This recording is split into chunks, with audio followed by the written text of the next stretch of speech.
दोस्तों जरा सोचो, एक स्पेसशिप जिसके अंदर हजारों लोग मौजूद थे वो अंतरिक्ष की गहराइयों में हमेशा के लिए गुम हो जाए। और अब पूरे 50 साल बीत चुके थे, लेकिन पूरे 50 साल बाद जो हुआ वो दिल दहला देने वाला था। कहानी की शुरुआत हमें 2080 के अर्थ को दिखाते हुए होती है।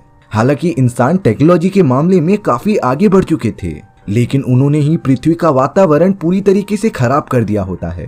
पृथ्वी तो अब इंसानों के रहने लायक ही नहीं रह गई थी। इसीलिए स्पेसएक्स जैसी बड़ी बड़ी प्राइवेट ऑर्गेनाइजेशंस लोगों को अलग अलग प्लैनेट पर लेकर जाने लगे थे। इसके बाद हमें अनायरा नाम की एक बहुत ही बड़ी स्पेसशिप दिखाई जाती है। इस स्पेसशिप में बहुत सारे इंसानों को बिठाकर मंगल ग्रह पर ट्रांसफर किया जा रहा था, ताकि इंसान पृथ्वी को छोड़कर जल्द से जल्द मंगल ग्रह पर अपनी बस्ती बना ले। ये पूरा स्पेसशिप इतना ज्यादा एडवांस था कि इसके अंदर इंसानों की सारी चीजें मौजूद होती हैं। अनायरा स्पेसशिप को मंगल ग्रह तक पहुंचने के लिए टोटल 3 महीनों का समय लगने वाला था। इसीलिए इंसानों की देखरेख करने के लिए यहाँ पर सारी फैसिलिटीज मौजूद थी। 5 स्टार होटल, सिनेमा हॉल और खाने की बहुत सारी चीजें। साथ ही साथ इतने लंबे सफर में किसी भी इंसान को अर्थ की याद ना आए, इसीलिए वहाँ पर एक एआई सिस्टम मौजूद था जिसका नाम मीमा होता है। मीमा के अंदर अगर कोई भी इंसान चले जाता था तब उन्हें बहुत ही एडवांस वर्चुअल रियलिटी की मदद से इस तरीके से दिखाया जाता है कि वो अर्थ पर ही मौजूद है। इस वर्चुअल रियलिटी की मदद से लोग स्पेसशिप पर भी रहकर अर्थ के इन्वायरमेंट को देख सकते थे। अब हमें जूलिया नाम की एक इंस्ट्रक्टर को दिखाया जाता है, जो कि इसी वर्चुअल रियलिटी जिसका नाम मीमा था उसे कंट्रोल करने का काम किया करती थी। मीमा ने तो अब तक बहुत सारे लोगों को गाइड किया था कि वो कैसे वर्चुअल रियलिटी की मदद से अर्थ के इन्वायरमेंट को फील कर सकते हैं, और वो अपने काम में काफी ज्यादा अच्छी होती है। जूलिया अपने कमरे में एक रिटायर्ड एस्ट्रोनॉट के साथ रहा करती थी। दोनों के बीच बहुत ही कम टाइम में दोस्ती हो चुकी होती है। सभी लोग लगातार अपना डेली रूटीन फॉलो करते जा रहे थे और सिर्फ इसका वेट करते हैं कि 3 हफ्तों बाद वो मंगल ग्रह पर पहुंच जाएंगे। पर उन्हें जरा भी अंदाजा नहीं था कि कुछ ही दिनों में उनकी पूरी डेस्टिनी बदलने वाली है। स्पेसशिप लॉन्च होने के बाद शुरुआत के कुछ दिन तो काफी अच्छे से गुजरते हैं, लेकिन जब जूलिया यहाँ पर कुछ लोगों को मीमा के अंदर वर्चुअल रियलिटी की दुनिया में लेकर जा रही थी, तभी अचानक सिस्टम में कुछ क्रिटिकल प्रॉब्लम आ जाती है। स्पेसशिप का पूरा सिस्टम कुछ मिनटों के लिए एकदम शट डाउन हो गया था, जिससे कि पायलट से लेकर सारे एम्प्लॉयज काफी ज्यादा घबरा जाते हैं। बहुत ज्यादा कोशिश करने के बाद कुछ ही देर में सिस्टम ऑनलाइन वापस आ गया था, लेकिन सारे एम्प्लॉयज को ये पता चला कि उनका स्पेसक्राफ्ट अपने डायरेक्शन से भटक गया है और अब वो मंगल ग्रह के रास्ते जाने के बजाय कहीं और ही निकल पड़ा था। स्पेसक्राफ्ट का मैनेजर सभी के सामने आकर ये ऐलान करता है कि उनका स्पेसक्राफ्ट अब प्रॉपर डायरेक्शन में नहीं जा रहा है, यानी कि वो पूरी तरीके से गहरे अंतरिक्ष में फंस चुके हैं और अब उन्हें सिर्फ दुआ करते हुए वेट करना होगा कि वो किसी सेलेस्टियल प्लैनेट के पास चले जाएं, क्योंकि उनके स्पेसक्राफ्ट का फ्यूल काफी ज्यादा कम हो चुका था और प्लैनेट की ग्रेविटेशनल फोर्स ऑफ इन्फ्लुएंस का ही यूज करके वो मंगल ग्रह की तरफ जा सकते थे। मैनेजर दुखी होकर सभी को ये भी बता देता है कि शायद से मंगल ग्रह तक पहुंचने के लिए उन्हें कई महीनों और सालों का समय लग जाए। सभी लोग ये सारी बातें सुनकर काफी ज्यादा डर गए थे, क्योंकि गहरे अंतरिक्ष की कोई भी सीमा नहीं थी और अगर उन्हें कोई सेलेस्टियल प्लैनेट नहीं मिला तब वो इसी तरीके से अंतरिक्ष में भटकते रहेंगे। इन सारी बातों से कई सारे लोग पैनिक हो जाते हैं, लेकिन जूलिया का काम था लोगों को स्ट्रेस फ्री करना। इसीलिए वो परेशान हुए लोगों को वर्चुअल रियलिटी में लेकर जाती थी, जिससे कि सभी लोग ऐसा महसूस कर सकें कि वो अभी भी अर्थ पर ही मौजूद हैं। स्ट्रेस में हुए लोगों की संख्या इतनी ज्यादा बढ़ गई थी कि वर्चुअल रियलिटी पूरा भर जाती है, लेकिन जूलिया को कैसे भी ये काम करना ही पड़ेगा। यहाँ तक कि जूलिया अब खुद उस वर्चुअल रियलिटी का यूज करने लगी थी ताकि वो अपने प्यारे अर्थ पर वापस रहने का एक्सपीरियंस ले सके। इतनी ज्यादा तन्हाई में अब सभी लोगों का एकमात्र सहारा वर्चुअल रियलिटी ही बन चुकी थी, जो सभी को हिम्मत दे रही थी इंतजार करने के लिए। धीरे धीरे कई महीने इसी तरीके से बीत जाते हैं, पर अभी तक स्पेसशिप के रास्ते में कोई भी प्लैनेट नहीं आया था। जूलिया अब इजाबेल नाम की एक कैप्टन से मिलती है। जूलिया तो इजाबेल से मिलते ही उसे काफी ज्यादा पसंद करने लगी थी, जिससे कि हम ये अंदाजा लगा सकते हैं कि जूलिया एक लेस्बियन है।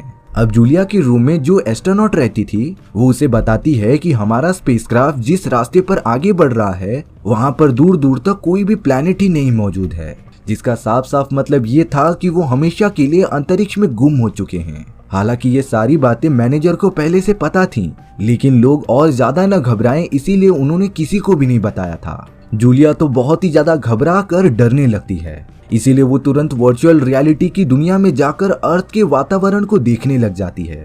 थोड़ा सा रिलीफ मिलने के बाद जब जूलिया वापस आई तब उसे पता चला कि फीमेल एस्ट्रोनॉट ने सभी को ये बात बता दी है कि उनका स्पेसक्राफ्ट हमेशा के लिए अंतरिक्ष में गुम हो चुका है।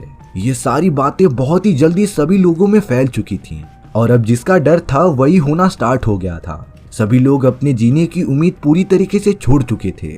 बात तब ज्यादा बिगड़ गई जब लोगों ने आत्महत्या करना शुरू कर दिया था। यहाँ पूरे 6 महीने बीत जाते हैं। स्पेसशिप के ऊपर अब जो लोग बचे थे वो वर्चुअल रियलिटी का काफी ज्यादा यूज करने लग जाते हैं। साथ ही साथ स्पेसशिप पर मौजूद खाने पीने की फैसिलिटी भी काफी ज्यादा कम हो चुकी थी और अगर ऐसा ही चलता रहा तो सभी लोगों को पेड़ पौधे खाने पड़ेंगे। जूलिया हमेशा की तरह सभी लोगों को वर्चुअल रियलिटी की दुनिया में अर्थ पर लेकर जाती थी, लेकिन वो नोटिस करती है कि सभी लोग अचानक से बुरे सपने देखने लगे थे जिससे कि उनके मन में एक डर बैठ गया था। जूलिया को यहाँ पर कुछ गड़बड़ लगती है क्योंकि ये वर्चुअल रियलिटी इसी तरीके से बनाई गई थी जो सभी लोगों को पॉजिटिव चीजें दिखाएं। जूलिया जैसे ही चेक करने जाती है तभी अचानक उस रूम में जहाँ पर वर्चुअल रियलिटी मौजूद थी वो पूरा सिस्टम क्रैश हो जाता है और अब लोगों के पास एकमात्र बची हुई वर्चुअल रियलिटी की टेक्नोलॉजी भी खत्म हो चुकी थी, जिसका मतलब ये था कि अब वो सारे डरे हुए लोग वापस अर्थ के विजुअल्स को देख नहीं सकते। जूलिया भी जानती थी कि ये सारी चीजें काफी ज्यादा भारी पड़ने वाली हैं, लेकिन यहाँ लोगों ने तो गलत खबर फैला दी थी कि जूलिया की वजह से ही वर्चुअल रियलिटी खराब हुई है। इसीलिए जूलिया के ऊपर सख्त से सख्त कार्यवाही की जाती है और जूलिया की कोई भी गलती ना होने पर उसे जेल के अंदर बंद कर दिया गया था। जूलिया की दोस्त इजाबेल को पता होता है कि वो निर्दोष है, इसीलिए वो मैनेजर के पास बात करने चली गई थी, पर वो मैनेजर तो इजाबेल का फायदा उठाने की कोशिश कर रहा था। इसीलिए इजाबेल ने गुस्से में आकर मैनेजर को काफी ज्यादा मारा। इजाबेल को भी जूलिया के साथ जेल में बंद कर दिया जाता है। यहाँ धीरे धीरे टाइम बीतता गया और पूरे 1 साल खत्म हो जाते हैं। स्पेसशिप के ऊपर तो अब सारे खाने पीने की चीजें खत्म हो चुकी थीं। लोग वहाँ पर पेड़ पौधे और अलगाए उगाकर खाने लगे थे, जिससे कि उनके बॉडी में अलग अलग टाइप की बीमारियां आने लगी थीं। कुछ लोगों का एक ग्रुप तो सिर्फ और सिर्फ अपने अपने गॉड से दुआ मांग रहे थे कि वो उन्हें कैसे भी बचा लें। चारों तरफ काफी डरावना माहौल फैला हुआ था। अब सजा पूरी होने के बाद जूलिया और इजाबेल को बाहर निकाल दिया जाता है, जहां पर उन दोनों को टीचर की नौकरी दे दी गई थी जो लोगों को अलग अलग एक्टिविटीज कराने के लिए बिजी रखें। पर जूलिया जब पूरे 1 साल बाद बाहर निकलकर चारों तरफ का नजारा देखती है तो वो पूरी स्पेसशिप एकदम से कबाड़ बन चुकी थी। सभी लोग कचरा खाकर अपने जिंदगी काट रहे थे।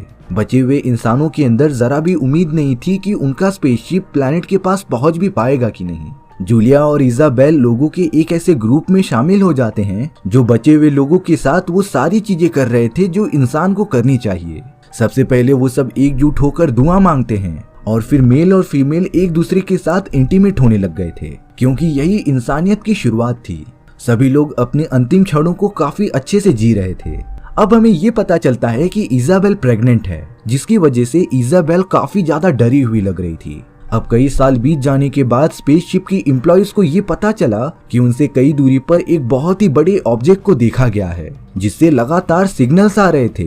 सभी लोग इस बात से बहुत ज्यादा खुश हो जाते हैं क्योंकि उन्हें लग रहा था कि वो ऑब्जेक्ट जरूर कोई रेस्क्यू टीम होगी जो उन्हें यहाँ पर बचाने आई है। लेकिन उस ऑब्जेक्ट तक पहुंचने के लिए कई सालों का और समय लगने वाला था। पर अब लोगों के बीच एक उम्मीद जग चुकी थी कि वो सब बच सकते हैं।